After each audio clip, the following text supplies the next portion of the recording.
বিচারপ্রার্থীদের দুর্ভোগ কমাতে ও বিচার ব্যবস্থাপনায় ডিজিটাল রূপান্তর ত্বরান্বিত করতে ৭টি জেলায় ই-বেইল বন্ড কার্যক্রম উদ্বোধন করেছেন তারেক রহমান। উদ্বোধনী তালিকায় রয়েছে বগুড়া, নারায়ণগঞ্জ, ঢাকা, চট্টগ্রাম, রাজশাহী, খুলনা ও সিলেট। পাশাপাশি তিনি বগুড়া জেলা অ্যাডভোকেটস বার সমিতির নতুন ভবনের নামফলক উন্মোচন করেন। সোমবার সকাল ৯টা ৫৮ বগুড়া সার্কিট হাউসে পৌঁছালে জেলা প্রশাসক মোহাম্মদ তৌফিকুর রহমান ফুল দিয়ে তাকে স্বাগত জানান। এর আগে সকাল ৬টা ১০ গুলশানের বাসভবন থেকে তার গাড়িবহর রওনা দেয়।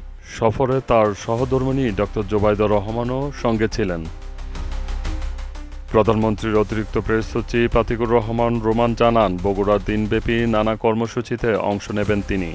এর মধ্যে রয়েছে ফ্যামিলি কার্ড বিতরণ ও হামের টিকাদান কার্যক্রম। এছাড়া সফরসূচিতে রয়েছে পৈতৃক বাড়ি পরিদর্শন এবং বিকেলে বিএনপি আয়োজিত জনসভায় অংশগ্রহণ। সব কর্মসূচি শেষে রাতে সড়কপথে ঢাকায় ফেরার কথা রয়েছে তার।